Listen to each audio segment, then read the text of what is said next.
Hello and welcome friends. इस class में हम जानने वाले हैं स्कैनिंग के बारे में और स्कैनिंग से रिलेटेड दूसरे फेसेस के बारे में भी आज हम स्टडी करने वाले हैं। तो फ्रेंड्स, इस क्लास में हम जानेंगे स्कैनिंग क्या है, कितनी तरह का होता है, बैनर ग्रैबिंग क्या है, वल्नरेबिलिटी स्कैनिंग क्या है और ऐसे दूसरे सारे कॉन्सेप्ट्स के बारे में।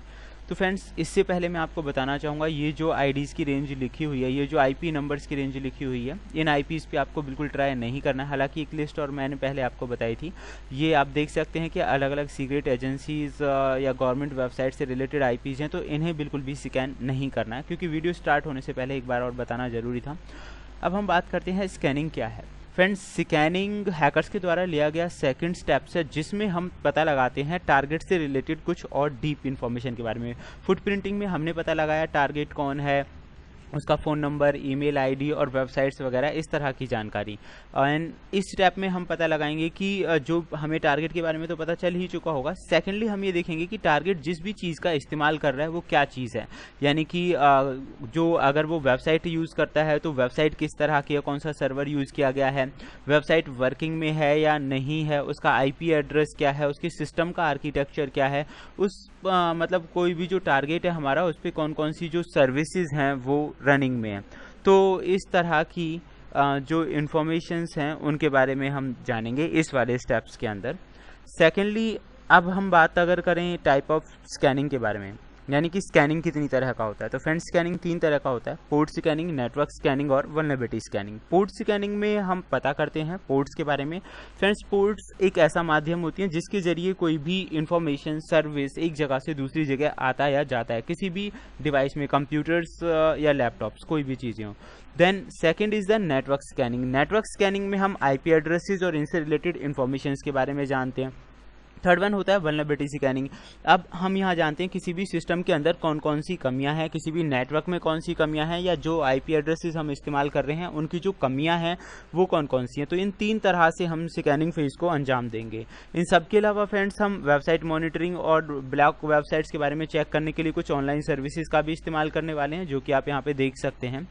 एंड अगर हम पोर्ट स्कैनिंग, जैसे कि मैंने आपको बताया था, टाइप्स ऑफ पोर्ट स्कैनिंग की बात करें, तो जो पोर्ट स्कैनिंग होता है फ्रेंड्स, अलग अलग तरह से किया जाता है, जैसे कि वनीला स्कैन है, स्ट्रॉब है, फ्रेगमेंटेड पैकेट्स है, यूडीपी, एफटीपी, बाउंस और स्टेल्थ। तो फ्रेंड्स, इनमें क्या किया जाता है, अलग अलग अटेम्प्ट्स के जरिए ये जानकारी हासिल करने की कोशिश की जाती है कि पर्टिकुलर पोर्ट्स वहाँ पे प्रेजेंट है और मतलब ओपन है या क्लोज है, और उसकी जो सर्विसेज हैं उनका रेस्पॉन्स किस तरह का है। एंड आप यहाँ पे देख सकते हैं जो पोर्ट्स होती हैं, टोटल 65,535 पोर्ट्स होती हैं, जिनमें से कुछ ही यूजेबल पोर्ट्स होती हैं। 1000 कुछ जो पोर्ट्स हैं वही यूजेबल होती हैं, बाकी पोर्ट्स इतनी यूजेबल नहीं होती, और उन्हीं पोर्ट्स की मदद से भी कई तरह के हैकिंग अटेम्प्ट्स को अंजाम दिया जाता है। देन नेटवर्क स्कैनिंग में आपको बता चुका हूँ, आईपी एड्रेसेस और उनसे रिलेटेड जो इन्फॉर्मेशन है और उनके बारे में, मतलब कितने होस्ट कनेक्टेड हैं नेटवर्क में, कितने लाइव हैं, कितने नहीं हैं, इस तरह की इन्फॉर्मेशन को कनेक्ट किया जाता है। फ्रेंड्स, ये कुछ सॉफ्टवेयर्स हैं, अगर हम बात करें, जैसे नेसस है, जो कि वल्नरेबिलिटी स्कैनिंग में इस्तेमाल किए जाते हैं।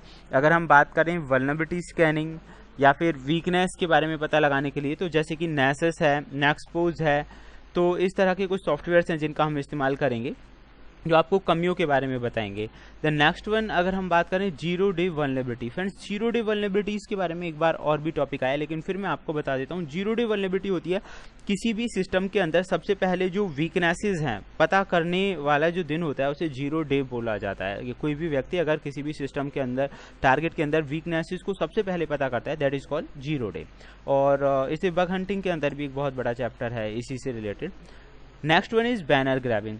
फ्रेंड्स, बैनर ग्रैबिंग या बैनर ग्रैबिंग कहें या फिर हम ऑपरेटिंग सिस्टम फिंगरप्रिंटिंग कहें, इन दोनों का ही मतलब होता है कि रिमोट जो हमारा टारगेट है, सामने जो हमारा टारगेट है, उस पर कौन सा ऑपरेटिंग सिस्टम काम कर रहा है। क्योंकि फ्रेंड्स, अगर हमें ऑपरेटिंग सिस्टम के बारे में पता होगा तो हम उससे रिलेटेड जो वीकनेसेस हैं उनके बारे में जानकारी लगा के उन्हें सही कर सकते हैं, या फिर अगर एक हैकर है तो उनका फ़ायदा उठाकर अपने टारगेट तक पहुँच सकता है। ये 2 तरह का होता है, एक होता है एक्टिव बैनर ग्रैबिंग और दूसरा होता है passive banner grabbing. Active banner grabbing में अगर आप देखेंगे कि क्राफ्टेड जो पैकेट्स हैं, जैसे कि अभी हम बात कर रहे थे पोर्ट्स पे यूडीपी टीसीपी स्कैन वाला, तो ऐसे ही जो क्राफ्टेड पैकेट्स हैं वो रिमोट ऑपरेटिंग सिस्टम्स के पास भेजे जाते हैं और उसका जो रेस्पॉन्स होता है वो नोट किया जाता है और उसी से हम पता लगाते हैं किस तरह का ऑपरेटिंग सिस्टम है। दूसरा है passive banner grabbing. Passive banner grabbing में एरर मैसेज जो हमें मिलता है, कोई भी जो वेबसाइट है मान लीजिए जो हमारा टारगेट है, तो उससे हमें जो एरर मैसेज मिलेंगे, कई बार एरर्स के अंदर भी